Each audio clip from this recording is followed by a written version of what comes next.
Sis, let me tell you something about location. Location is very key in business. Very key in business. Sometimes it feels like, you know what, because us, we just want it. Like me, I'm just, let me go get it. Let me go. I'll try whatever happens after it happens, innit? But don't make that mistake. Yeah. Find a perfect location. Once you find that location now, yeah, do your homework.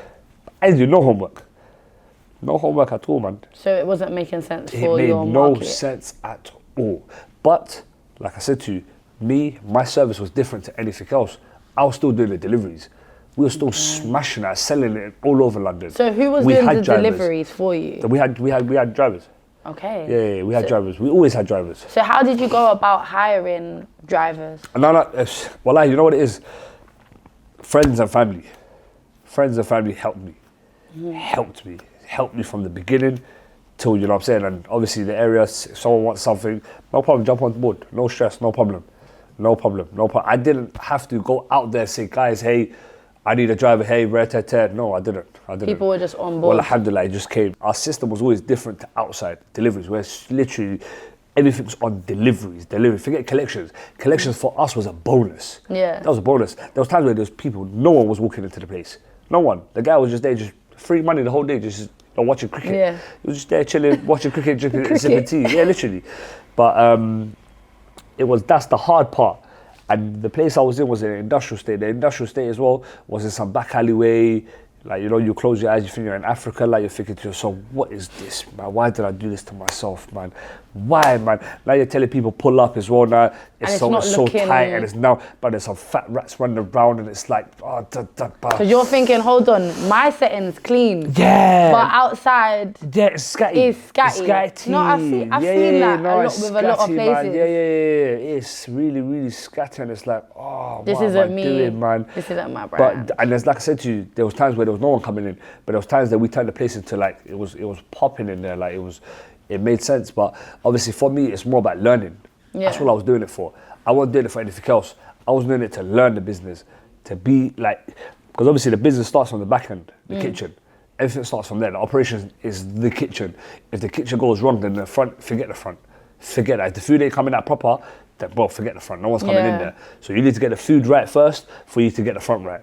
It comes together. You know what I'm saying? It doesn't like go, it has to start from the kitchen. Yeah. So what did we do?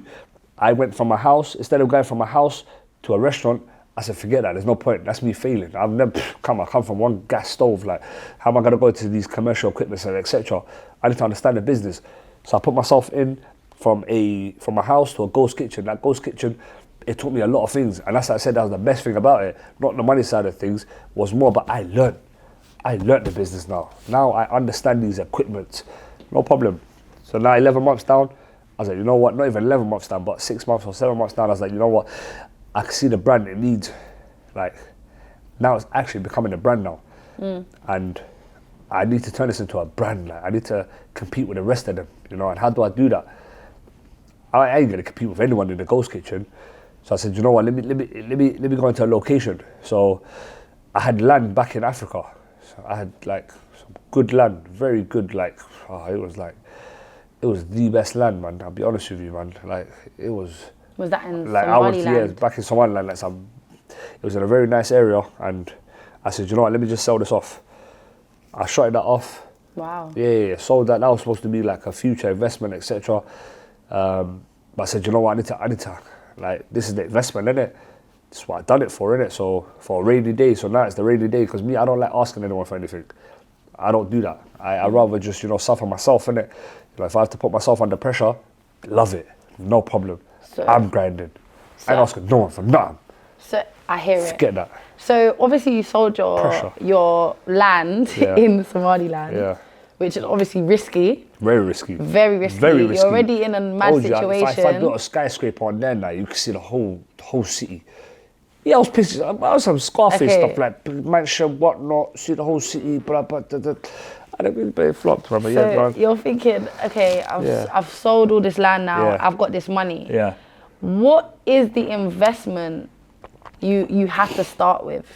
Okay, cool. So look now, it depends on the building, or it depends on what you're going for. It depends on your business, like how you want to scale it. Like it's like me personally, myself, I know I needed seating, and for me, obviously I don't want to, like, I don't want to get gas, and I never have, and I never will want to. I don't want to be that person that's just carried away or just tries, you know, this ego, this, no, forget that, put that to the side. For me, it was more about just, you know, just finding a location, having a nice little location, and even if it's got a few seatings in there, no problem, because I don't know the business. Yeah. I don't know this side of it yet. I know my house and I know the ghost kitchen. I don't know how the restaurant's going to turn out. Bear in mind, whatever I had now, I invested everything into it. And I'll be honest with you, like here, I had nothing after that. I had nothing.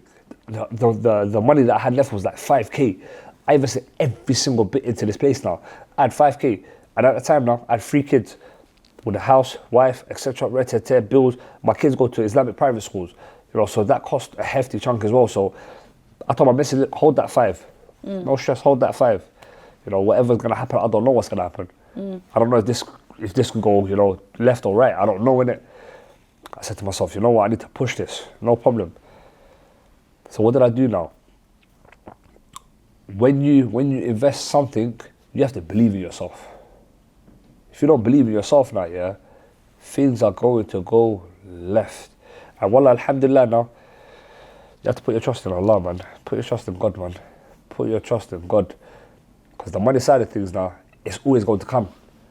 If you invest in something and you do it correct now, it's going to come back. Yeah. So it really depends on the size of your business. I told you at my time now, my business, I didn't know how it was going to go. I put my money into it. It was a nice location, few seating.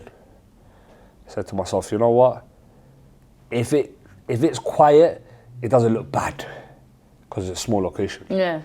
But if it's big, no, it's true. You know what I'm saying? Yeah. If it's massive and there's no one in there, it's a problem. That's a problem. Yeah. And that's what you have to look at, innit? And the money side of it, it can range because nowadays it's all about the people sell. So look, if you're buying an existing lease, so if someone's in this building here now and it's existing, so he's got some current years left on it.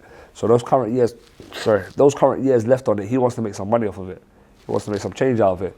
Because obviously he's probably bought lights, etc., chairs, whatever, so you're paying for the fitting. So that fitting now, my guy could even ask you 100. I can ask you whatever. So now it's your time to negotiate. So you negotiate at a price that you feel like, you know what, that's not bad. You know what, here, take that, no problem.